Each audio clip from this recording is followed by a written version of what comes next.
Hello there, and welcome back to another episode of The Break. I'm your host, Father Roderick. I'm a priest and I'm a geek, and I love to talk with you about my passion for movies and TV shows, faith, books, technology, and so much more. So sit back, relax, and enjoy the show.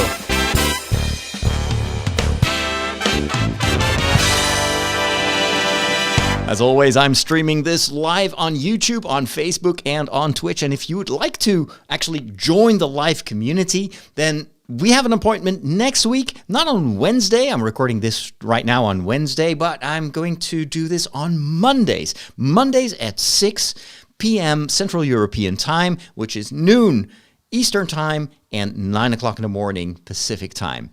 So, and then somewhere in the middle of the night when you're in Australia or New Zealand. My apologies for that. I haven't mastered the skill of multi-dimensional podcasting yet. Multi-temporal podcasting. Maybe I should ask Hermione Granger or the doctor to give me some ideas on how to do that. But I'm always happy to be here, not just by myself talking into a microphone, but to have you as my audience, either in the future, because you're listening to it after I've recorded this through your headphones, or live via the miracle of live streaming. Always fun to be in a community. We're going to talk about a ton of things, but before I start talking about the many movies and TV shows that I want to discuss, I first want to welcome a new member of my Patreon community, John Anderson. And John Anderson has joined the $5 tier, which gives him access to both the premium version of The Break and also the premium version of The Walk. If you'd like to join him and so many other people that help me do this work, they are my only source of income right now, then I gladly invite you to join that wonderful community. You'll get access to our Discord server. And so it's much more than just the support for my shows or getting some longer versions of the shows that I put out there. But what I think is the most valuable aspect of this is that you become part of a family of people that are really, really cool and helpful and caring. And so I can highly recommend you doing that. How do you not like movies? They're predictable. Like, the guy gets the girl, and that kid sees dead people, and Darth Vader is Luke's father. Not liking movies is like not liking puppies. They're fine. I just get bored and never make it to the end. You know, you need a movie education. You need a movication. Now I'm gonna give it to you. So the Oscar nominations are in. Many surprises, a few snubs, and also some expected nominations. I won't go through the list, but the one thing that everybody has been talking about is how Barbie, the movie, this major success last year, together with the Oppenheimer movie, the Barbenheimer phenomenon was, of course, absolutely impossible to ignore for these nominations. But the Barbie movie only got a nomination for Ryan Gosling's Ken. He was nominated for the Best Supporting Male Actor, but immediately afterwards there was also this disappointment that Margot Robbie, who plays the titular character, Barbie, and does a fantastic job, and Greta Gerwig, who also wrote the script or co-wrote the script for the movie and directed the movie, and is behind the whole idea of how to tell this story, they both did not get nominated. Now, there may be a bit of a consolation Oscar for Greta Gerwig when it comes to the best screenplay, or what is it, like the adapted screenplay or screenplay. So since she is also a co-author of the script of the movie, that may help. But I think she should have been nominated, especially because nowadays with the Oscars, there's so many people that get nominated. Why couldn't they just add her to the list? It is baffling, and many people also remarked that it's kind of what the movie tells as a story, is we only focus on the man, and the women are always in this kind of supporting role there and get ignored. And so the reason that I talk about this is that I actually watched the movie for the first time yesterday evening. And actually the last part of it, I watched it this morning because it was a bit too late. Started watching it too late. And so I watched the final 20 minutes this morning. And I loved it. And now I totally see why everybody was so excited about this movie. It is such an incredible accomplishment. Not only does it look amazing, just the whole way in which they integrated the Barbie world and the real world, and it is just unbelievable. And so many of these effects have been practical and not digital. Of course, they are digitally enhanced, but a lot of the scenes that you see have been recreated just with props. For that alone, I think the movie deserves a lot of applause. But also, I thought the script was incredibly smart and witty and topical. This is what all of us are talking about right now. What we are in a process of change in our societies, also culturally, maybe even religiously. There are a lot of religions that are trying to adapt to our new sensitivities or sensibilities and the changing roles and the distribution of roles in our society. And of course, theology has to also somehow, think about that and take that into account. Otherwise, faith becomes something abstract from another age. The job of philosophers and theologians is always to take these old ideas and to apply them to a changing society. That's why theologians will probably always have a job, because, well, the world is changing and so does our thought.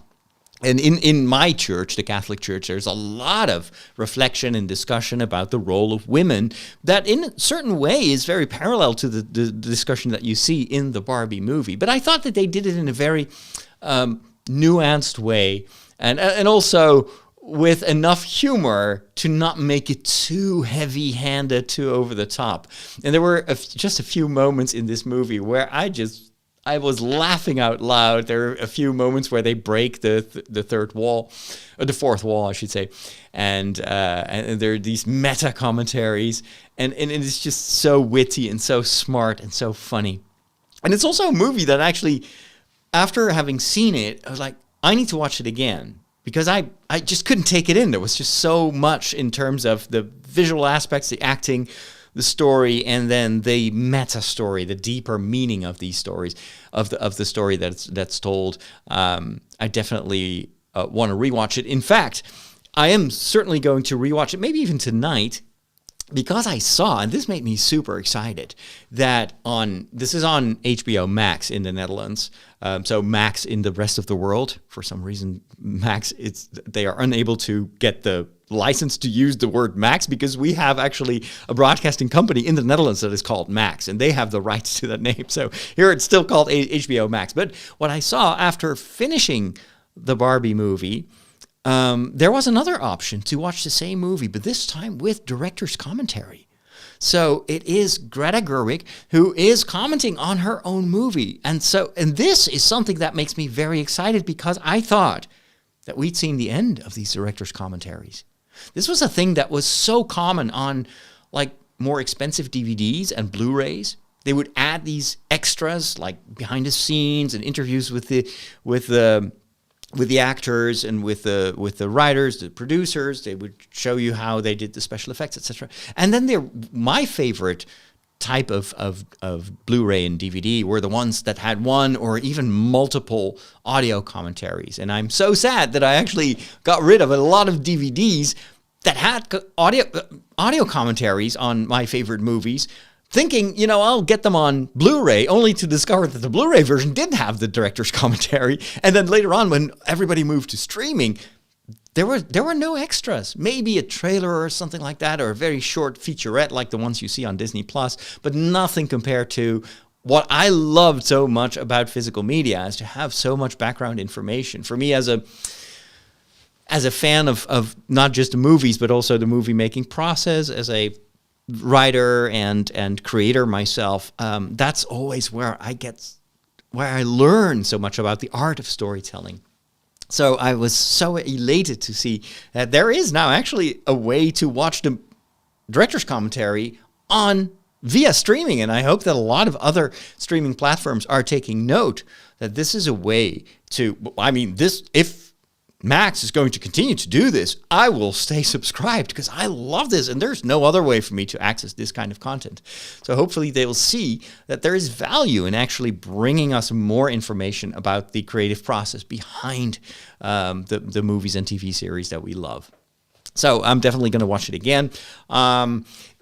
Someone else on TikTok actually said, well, yes, everybody's talking about Margot Robbie and Greta Gerwig being snubbed at the Oscars, but let's not forget that we also have a number of amazing talents, actors, directors, that have been nominated in those categories. So there's only limited space, So there are also a lot of amazing accomplishments that are being honored. So it's both and.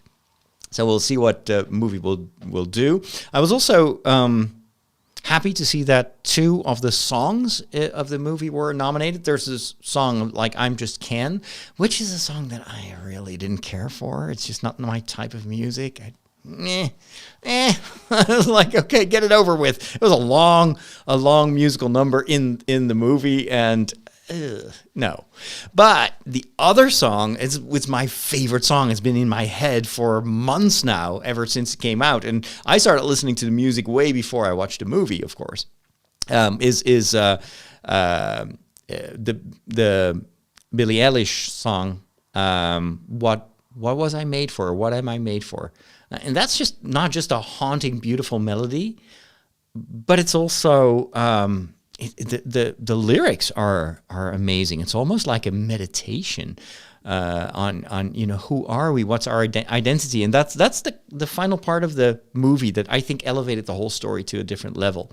It was not just like men versus women, which would have been like an easy way to tell the story, and it's all to how would you say that, to condemn the patriarchy, etc. But ultimately, it became a quest for meaning for both Barbie and Ken. They both had to redefine themselves. What was I made for? What is my role? Of course, you have the role that I play because this is what other people and what society expects of me. But I think we're currently in an era where a lot of young people are asking themselves, well, I know about, the expectations. I know about traditional role models, but I don't know who I want to be. I don't know. And this question is asked multiple times in that movie, but both by Barbie and by Ken, and even by some of the human characters in the story. Like, who am I really? And who do I want to be? So it's all about, to which extent do I define myself, and to which extent do I see value in how other people see me, and can I embrace that kind of more traditional role that society expects of me? And the movie does not do either or. I think what I liked about the movie is that it's clearly posing the question. It shows you how. I'm looking up the song here at the same time. I'm so bad at. So it's what was I made for? And so that was like, who am I? Who am I? What was I made for? You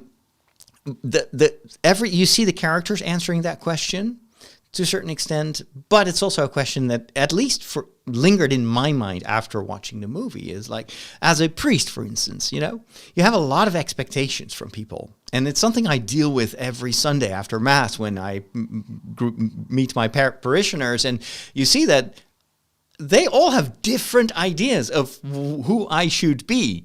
And you see this in the way that they approach you, and they talk. Even, some will call me father, and other will just use my first name and will talk to me as if I'm their friend. And so you see a lot of those perceptions. You also see online a lot of different ideas of what a priest is supposed to do.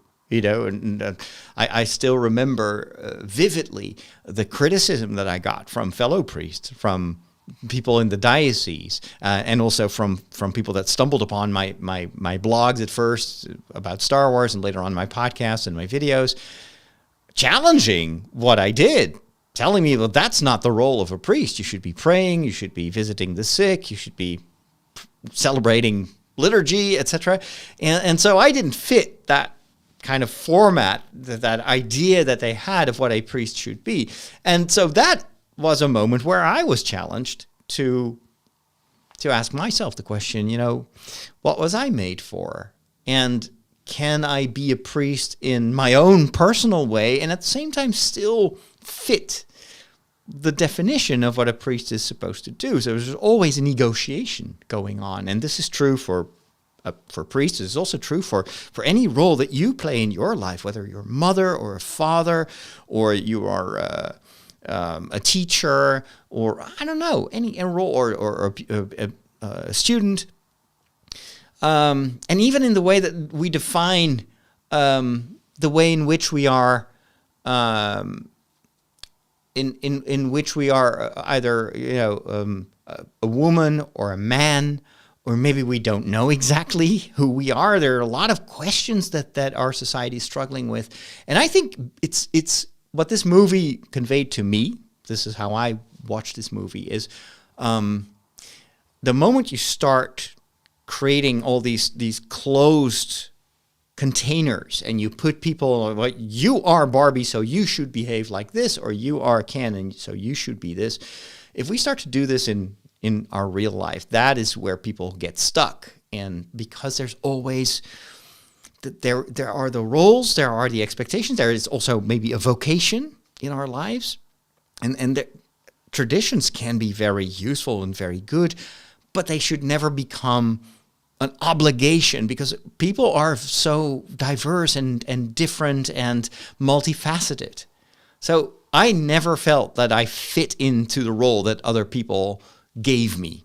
I was always a bit strange. Even as a seminarian, I was always in trouble because I did not at all correspond to, let's say, the role model. And nor did I want to. I actually had I had entered seminary because I was used to going against the current. In my school, nobody went to church. I was one of the only ones who thought that faith deserved to, deserved my attention and my time on Sunday morning. And so I was always a bit like the guy who went against what everybody else did. And then I entered seminary, and all of a sudden I was supposed to just be like any other seminarian and just do my job. And I couldn't, because, well, now I know it's also my ADHD and just my incredibly explosive creativity. And so I could not conform to the norm. But does that make me a bad priest? No, it just makes me the Father Roderick style priest. So there's always these both sides to how we define ourselves and how society defines us, how faith defines these roles. But the moment we turn it into an ideology and we rob people from their own personal freedom and their own free will to define themselves, we're often seeing that people will actually turn away from us or turn away from the church, or, because we know somewhere inside that we have that freedom. It's a God-given freedom to define who we want to be. And of course, we have to take into account the invitation. And so this is what the Bible presents you, although that's a very risky thing to say, because there is nothing as the Bible saying this particular one thing. No, the Bible is written over the course of thousands of years, and it has many different ideas about what women are, what men are, what priests are supposed to do, and what prophets are supposed to be.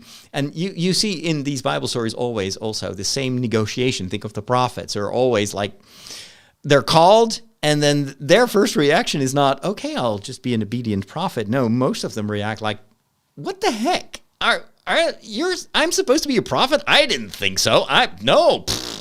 Just go find someone else, So you have that same struggle in the Bible. So who are we to present, these role models, these functions in society, trying to justify them by waving the Bible around? That's always a bit risky. So anyway, I'm getting off my soapbox because I've got a lot of other stuff that I wanted to talk about when it comes to movies. And one of the other things that is front of mind right now is Star Wars, because the trailer for season 3 of The Bad Batch just dropped. It is quite amazing. It looks fantastic. There is a huge spoiler at the end that really surprised me. A very important event in this 3rd season that I didn't think they should have given away in the trailer, but of course, a trailer is also meant to intrigue people and to get them to watch that final season. If you've never seen the Clone Wars animated series or any of the previous seasons of The Bad Batch, this may not be the best entry into this part of the Star Wars lore. But if you have seen the Clone Wars, if you have been following this, I think you'll agree with me that this is a very, very good story with some extremely compelling and amazing characters, and you want to see where they go with this story. So it's a story about these rogue clones. Of course, as you know, the whole clone army was based on this one guy, Jango Fett, and Boba Fett, that you may remember, even if you're just a casual Star Wars watcher. Boba Fett was the son of Jango Fett. And so there's this whole spin-off story that was developed later on after the prequels were out. And it was developed also by George Lucas himself initially. And it tells the story of these clone wars and about the plight of these clone warriors that know that they're all clones, and yet they still have their own experiences. So you see that even though they are the same build, they do have different characters, different attitudes, and then the Bad Batch, these particular clones were actually failed clones. They were a little bit weird, but it's because they're so weird that they're so effective. They join together, and so it's a band of misfits, and they take care of this young girl that they find, who actually also turns out to be a clone. And there is a bit of a mystery around who she is and where she comes from and what her role is going to be in the story. I think it's amazing what they did, and it gave the prequels, I think, the depth that it lacked in the movie versions. There was just no time to tell this part of the story. But now that you know how these clones, what's inside the helmet, it gives a lot more weight to the events of the prequels. And so if you have watched the Clone Wars and then you go back to the prequel movies, they become better, which is something that Star Wars does all the time. It spins a tale around these tentpole movies, and it makes you appreciate them in a different way. So yeah, that's pretty cool. It's going to be on Disney Plus in February. So that's nice to have some new Star Wars this year. I also finished watching the Squid Games reality show. There was an announcement, I think, just the other day that there will be a 2nd season of Squid Show. Squid Show is a South Korean television show that took the world by storm. It was bought up by Netflix, and it was unlike anything most of us had ever seen. It's a very cruel story about a game show where at first you have hundreds of contestants. There's this big money prize, but there's only going to be one last person standing. All the others actually have to die. That's what makes this such a cruel series. And so one after the other is eliminated. And there is a clear message in the original television show that is also criticizing our desire for extreme entertainment and this this desire for money and to win the prize that turns people into killers. There's a lot of the same idea of the Hunger Games, for instance, that's also in the Squid Games, but it was also a bit of a horror show. It was quite brutal and violent. So this has been a massive success for Netflix, and so obviously there was going to be a 2nd season. We don't know exactly where they're going to take the story, but what I liked about the 1st season was this kind of meta story, this criticism of our consumerist attitude. And so, to my surprise, they turned this into, or actually I wasn't surprised because it was such a commercial hit, they they created an actual game show based on the story of Squid Games and on the aesthetics of Squid Games. And it's classic reality TV, very, very orchestrated. You can tell if you've seen a number of these shows and you know how they make this, you can tell that there's a lot of deliberate storytelling going on where they manipulate the what they film to create storylines.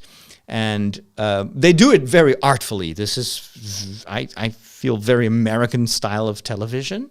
So that's something that is a bit grating for me as a European. It's a bit, it's very over the top. But it's also extremely well edited, and it keeps you on the edge of your seat. Of course, nobody's really going to die, but the eliminations are very brutal and very real. There's a lot of backstabbing. The show looks very much like the TV series. They rebuild similar environments. There are actually, in the beginning of the TV show, a number of games that the contestants have to play that are identical to the ones that are played in the South Korean TV series, albeit without fatalities. And because the TV show had such a brilliant ending, that was such a twist and such a whoa, the ending of the actual game show was very lackluster and an incredible disappointment. And that's really where I think they missed the mark completely. There was no deeper message. It was all about basically just winning a whole bunch of money. But even the final game, it was so like, man, did you guys run out of ideas? This is the lamest thing I've ever seen. So, yeah, it was a weird show. I mean, I watched until the very last minute, hoping for, some twist or something that would surprise me. But it was the more we went to the finale, the less interesting the show became. Strange. Then I also have been watching Young Sheldon season 1, which is such a charming show. I mean, I love what they did with that show. It's totally different from The Big Bang Theory, and yet it has the same kind of quirky humor. I love it, and I'm so glad that I haven't seen it before. And another show that I'm catching up on, which I have never seen, but I'm only watching it now, is True Detective. You may have seen that there is a 4th season that is coming out now with Jodie Foster playing one of the main characters. And every season of True Detective tells a separate story. So you can just begin with season 4. You don't need to have seen the previous seasons. But being a completionist, I wanted to start at the beginning, and I don't regret it because it's an amazing show. Oh my goodness, this first season is so well written and acted. It stars Woody Harrelson and Matthew McConaughey, and I was shocked to see that this was filmed in 2000, or this came out. It's probably filmed even before that. It came out in 2014, so this is 10 years ago. And this could have been filmed last year. It's so incredibly well done and a gripping story. Not for kids, but whoa, I'm really, really impressed. It wasn't on my radar at all. So definitely going to catch up until and then I'm going to watch the 4th season. What else have I been watching? Oh, I've been rewatching The Rise of Skywalker. I was in a mood to, maybe it's because last week I talked so much about the character of Rey and then this whole debate in the Star Wars world about the role of women in Star Wars. So I was like, you know what? I'm just going to rewatch The Rise of Skywalker. I enjoyed that final movie. A lot of people didn't. But I just wanted to see, after not having seen it for a year, has my perception changed? And in fact, it has. I thought that the movie, I saw more qualities and I also saw more flaws in the movie. One of the things that struck me most was how much the storytelling in this third movie was in vignettes. Like every scene looks amazing, but it's just a vignette. It's just like, look at this cool moment where Kylo Ren is slashing down enemies. And then there's another vignette. Look at how cool it is that he walks towards this big, dark pyramid, upside down, no, it's not upside down, this huge extraterrestrial pyramid or whatever. And then and a lot of the scenes are extremely over the top, way more over the top than other Star Wars movies, where The Last Jedi had actually was a very much down to earth movie. The whole training sequence with Rey and Luke Skywalker was slowed down. It wasn't very spectacular. There was a lot of dialogue. It's very subtle. And of course, you had the Canto Bin, what was it called? The big gambling planet, the Las Vegas planet. That was over the top, but that was also the part of the movie that I cared for the least. But then all of a sudden in The Rise of Skywalker, everything is over the top. Even like the whole way they filmed it with slow motion. And it made me think of the way in which anime tells a lot of these stories. Like the heroes in anime, they don't have much to explain. They just have superpowers, and it's like very, how do you say that? Blown up. Everything is also visually a vignette. And it struck me, I wouldn't be surprised if J.J. Abrams and maybe the other people that were involved in creating the Rise of Skywalker have been at least subconsciously inspired by this type of visual storytelling. And I can see how that also can come across as a bit jarring and out of character for Star Wars. It misses maybe the realism sometimes, or just some backstory to explain. It's very fast, and it leaves so many gaps in the story where you kind of have to assume that there's an explanation, but they don't tell you what's happening. The one thing that I did really like, even more than the first time I saw The Rise of Skywalker, was the whole diet thing, where Kylo and Rey actually are two halves of one Force sensitive pair, and this is how they can communicate. And now that I'm rewatching what they did with the story, I can tell how they were already setting that up in the previous two movies. And I do believe that this was intentional. For a long time, I thought that the Rise of Skywalker and The Last Jedi were just so cut off from what came before, because it was basically J.J. Abrams handing it over to Rian Johnson, and Rian Johnson was like, yeah, whatever, you just do your thing with part 3. I don't know what's going to happen. But I'm not convinced that that's the only explanation for how different these movies are. I think there's actually definitely a common thread when it comes to the story of Rey and Kylo that was at least already was already there in the first movie. Maybe they had several ways in which they were going to develop this, but that Rey and Kylo had this very special bond, something you set up in the Force Awakens. You have to pay that off at the end of the story, and they do this, I think, very effectively in the third movie. So yeah, mixed feelings about this movie, but still very enjoyable. I never really understood why so many people were so emotional and negative about this movie. I think it's fine. It's maybe not prime Star Wars, but there's a lot in that story, and because it's made out of all these vignettes, there's also a lot that you can fill in later on with storytelling, something that Star Wars likes to do. And this is one of the reasons that I like Star Wars so much. It's because of this kind of stuff. All right. Where are we in time-wise? I think we need to start wrapping things up. Maybe I'll press this one button and see what comes out. Ooh, I like this music. It transports me to a different world with birds and nature, and it's peaceful, and sun is shining, green grass, flowers. You know what? This makes me think of a video game that I've been playing this week, which was a huge surprise. And it's one of the most successful game launches in the history of video games. I'm not kidding you. The game is called Palworld. And it launched on day one as a release, how do you say that? It's a game still in development. There's jargon for that. It is I don't know. It's not finished yet. They're still tinkering with it, but it's good enough to release it. And so it came out on Game Pass on the Xbox and also on Steam.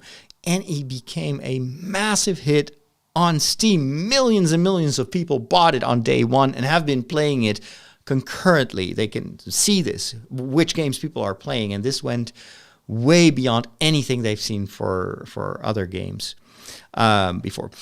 So the game Palworld is this wonderful, beautiful world with different areas. It's gorgeous, absolutely gorgeous. And you wake up in that world a bit in the same way as the start of Ark Survival Evolved, if you've ever seen that game, this is kind of a survival game in a world filled with dinosaurs. And it's a multiplayer game where you have to build a base and tame these dinosaurs and survive. It's a very hard game. It wasn't really my favorite game. I played it for a couple of weeks, but it was a little bit too clunky for my taste. But I do like the survival genre. Well, this game feels similar to Ark Survival Evolved, but it has Pokemon. Not, of course, the official Pokemon, but it has creatures that are very similar to the Pokemon that we know from Nintendo. In fact, you are actually also able to catch those Pokemon, to use something that looks like a Pokeball. And then you have to catch these animals and tame them, and you can fight with them, and you can I don't think you can evolve them like the Pokemon, but you can definitely go level up when it comes to these Pokemons. And ultimately, you can even ride dragons and stuff. It looks amazing.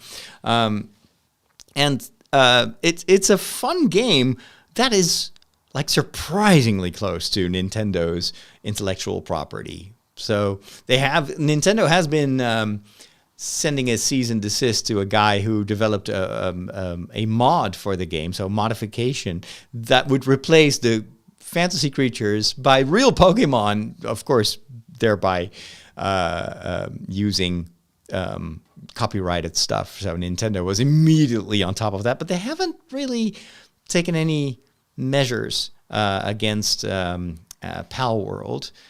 And I wonder if they can. They probably have been very smart. Since this was released by Microsoft Game Pass, they have their lawyers. Microsoft is a very powerful company, so I think they're probably legally safe to do this. But it gets awfully close to what Nintendo is doing with their Pokemon property. So if you've never played it and you're interested and you have Game Pass, check it out. It's called Palworld, P-A-L World, and right now it's, I think, 10% off on the Steam store. It's about $25 or something like that. It is. It's not really cheap, but I think it's good value. There's a reason that millions of people are playing this game.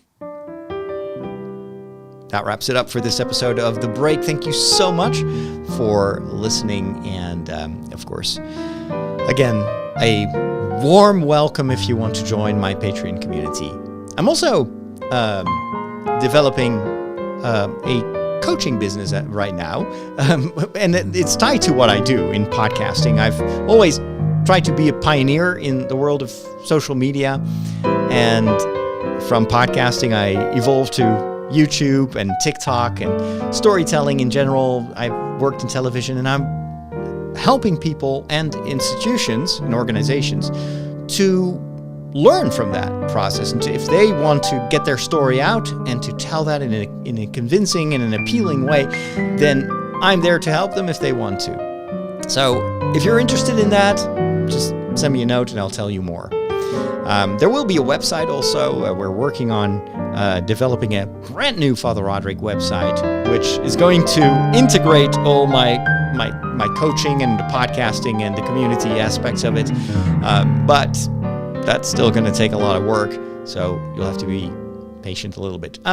If you want to join me live next week, the appointment is Monday at 6 p.m. Central European Time, noon Eastern Time, and 9 o'clock a.m. Pacific Time. Hope to see you live, and if not, we'll catch up through your earbuds. Have a wonderful day. God bless.